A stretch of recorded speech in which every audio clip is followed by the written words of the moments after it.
Ukraine এবং রাশিয়ার ৩ শতাধিক যুদ্ধবন্দীর মুক্তি দিয়েছে। নতুন বছর শুরুর প্রাক্কালে সংযুক্ত আরব আমিরাতের ইউএই মধ্যস্থতায় বিপুল সংখ্যক এই বন্দী বিনিয়োগ করেছে উভয় দেশ। এদিকে রাশিয়ার কবল থেকে ইউক্রেনীয় বন্দীর ফিরে আসাকে সুসংবাদ বলে অভিহিত করেছেন দেশটির প্রেসিডেন্ট ভলোদিমির জেলেনস্কি। মঙ্গলবার ৩১ ডিসেম্বর এক প্রতিবেদনের তথ্য জানিয়েছেন সংবাদ মাধ্যম Al Jazeera.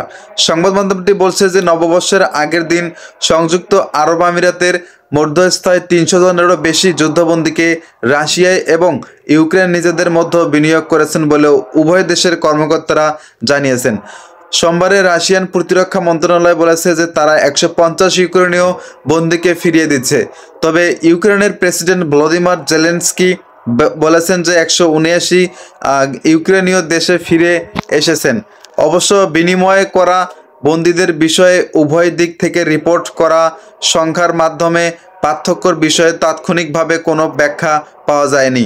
Zelensky Telegram messaging অ্যাপসে বলেছেন যে রাশিয়ান বন্দিদশা থেকে আমাদের জনগণের প্রত্যাবর্তন আমাদের প্রত্যেকের জন্য সর্বদা খুব ভালো খবর এবং আজ এমন একটি দিন যে আমাদের দল ১৮৯ ইউক্রেনীয় দেশে ফিরিয়ে আনতে সক্ষম হয়েছে।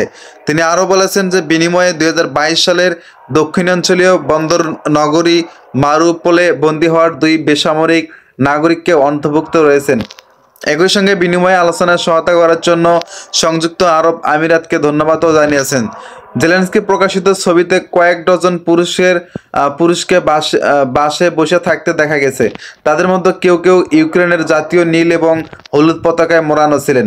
অন্যদিকে রাশিয়ার মানবাধিকার কমিশন তাতিয়ানা মোস্কলামদের প্রকাশিত একটি ভিডিওতে দেখা গেছে সৈন্যরা শীতের পোশাকে এবং সামরিক ক্লান্ত চেহারায় বাসের বাইরে জড়ো হয়েছেন।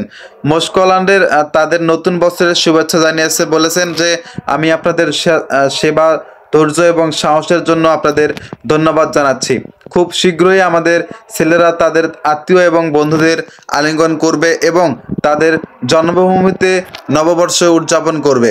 রুশ প্রতিরক্ষা মন্ত্রণালয় বলছে যে মুক্তিপ্রাপ্ত যুদ্ধবন্দীদের বাড়িতে পাঠানোর আগে মস্কোর গুরুত্বপূর্ণ মিত্র প্রতিবেশী দেশ বেলারুশে মানসিক এবং অন্যান্য চিকিৎসা সহায়তা দেওয়া হয়েছিল। প্রসঙ্গত ২০২২ সালের ফেব্রুয়ারিতে ইউক্রেনের রাশিয়ার সামরিক বাহিনীর সর্বাত্মক হামলা শুরুর পর থেকে পূর্ব ইউরোপের এই দেশটি হাজার হাজার বেসামরিক নাগরিক নিহত হয়েছেন। প্রায় ৩ বছর ধরে চলা এই যুদ্ধে ইউক্রেন জেলেনস্কির লুহানস্ক, খেরসন ও জাপোরিজিয়া ৪টি প্রদেশের আংশিক দখলে নিয়েছেন রুশ বাহিনী।